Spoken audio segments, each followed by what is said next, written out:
백성이 모세가 산에서 내려옴을 더딤을 보고 모여 아론에게 이르되 가로되 일어나라 우리를 인도할 신을 우리를 위하여 만들라. 이 내용이 무슨 의미냐면요.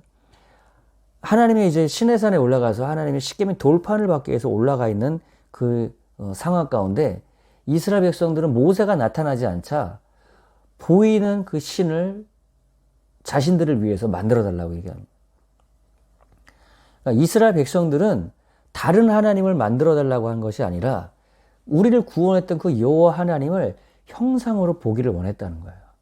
모세가 있었을 때는 모세를 통해서 그 하나님의 그 영광을 보았던 거고, 모세가 하나님의 대리인 역할을 했기 때문에 모세가 있을 때는 그들은 안심을 했던 거예요. 그러나 모세가 보이지 않자 보이는 뭔가를 세워놓고 그것이 여호와 하나님의 그 역할을 자기들 인도할 여호와 하나님의 역할을 대신할 무언가를 세워놓기를 원했다는 거예요. 이것이 바로 우상숭배라는 겁니다.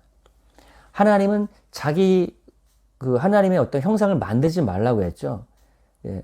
여기서 하나님이 아닌 다른 어떤 애굽의 신을 만드는 것이 아니라 하나님을 형상으로 만들어놨는데 그것이 왜 우상숭배가 되느냐.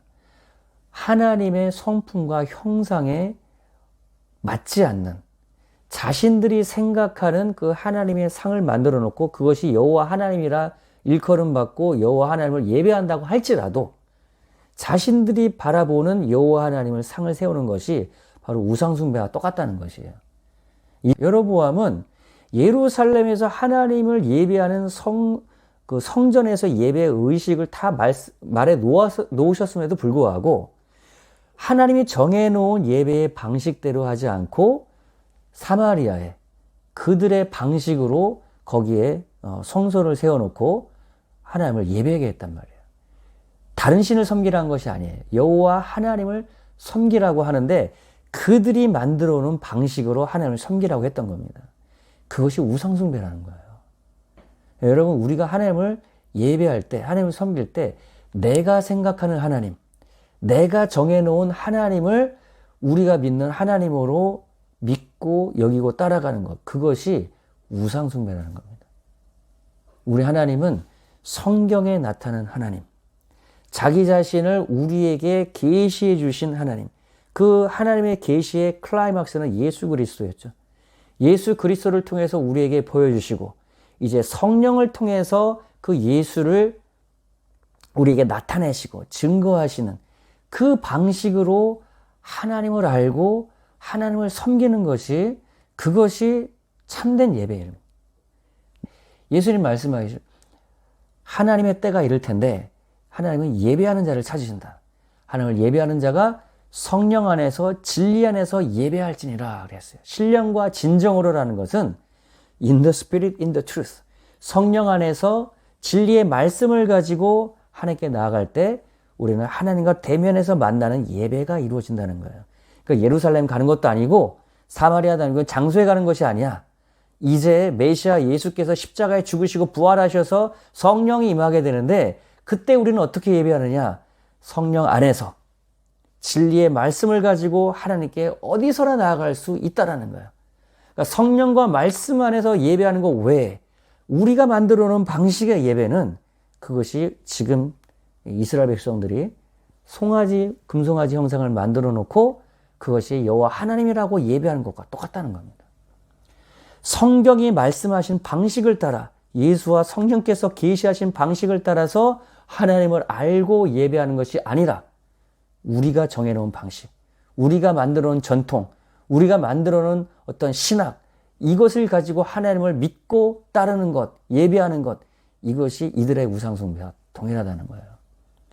그랬을 때 어떤 일이 벌어져요? 아론이 송아지 형상을 만드니 그들이 말하되 이스라엘아 이는 너희를 애굽 땅에서 인도해낸 너희 신이로다. 그렇죠. 여호와 하나님을 섬긴다고 하는데 이들은 송아지 형상을 만들어 놓고 애굽에서 보았던 그 금송아지, 애굽에서 보았던 그들이 섬기는 신, 그 송아지 형상을 금으로 만들어 놓고 여호와 하나님이라고 섬겼던 거예요. 우리도 이 세상에서 우리가 보고 느끼고 배웠던 그러한 방식으로 하나님을 이해하고 섬기게 되면 이스라엘 백성들과 섬기는 우상 숭배가 다를 바가 없다는 겁니다. 그 중에 하나가 여러분 무조건적인 그런 조건 없는 사랑의 하나님. 여러분 하나님이 우상 숭배하는 사람을 조건 없이 사랑하고 받아들여 줄까요? 성경이 그렇게 말하고 있습니까? 생각해 보십시오. 하나님을 섬긴다고 하는데 우상을 섬기는 이스라엘 백성들, 그들을 기다리고 인내하셨지만 하나님의 심판은 이스라엘에게 임했습니다.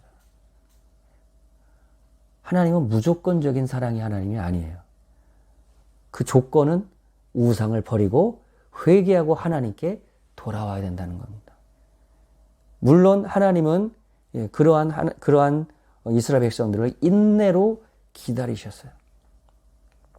그렇지만 그들이 회개하고 우상을 버리지 않고 돌아오지 않을 때는 공의의 하나님의 심판이 그들에게 임했다는 겁니다. 그래서 여러분 거짓 선지자는 한쪽의 극단만 얘기합니다. 무조건적인 하나님의 사랑의 하나님, 이쪽만 강조하는 것, 하나님의 무조건적인 하나님의 그 공의 하나님의 속성만 강조하는 것, 진리지만 한쪽의 극단을 강조할 때 우리는 하나님에 대한 인식과 하나님에 대한 상이 어그러진다는 거예요. 하나님은 공의 하나님이시고 또한 그분은 자비와 사랑의 하나님이십니다. 나중에 우리가 요나서와 나홈서를 공부하게 될 때 그 부분이 명확하게 나타나요. 하나님은 요나의 시대 때 은혜와 자비를 베풀어 주셨어요. 니느웨를 용서해 주셨습니다. 그들이 회개했기 때문에. 그러나 150년이 지난 시점에서 나홈 선지자 때 니느웨 백성들은 다시 죄로 돌아갔고 그 죄를 회개한다고 했지만 하나님은 그들을 심판하셨어요. 왜 그런가? 하나님을 그들이 만으로 여기고 그 용서의 하나님을 그들이 업신여겼기 때문에 그때 가서는 하나님의 공의의 심판이 임했다는 겁니다. 여러분, 하나님을 우리가 성령과 진리로 바로 알고 그분을 섬기는 그런 참된 예배자가 되어야 되는 것입니다.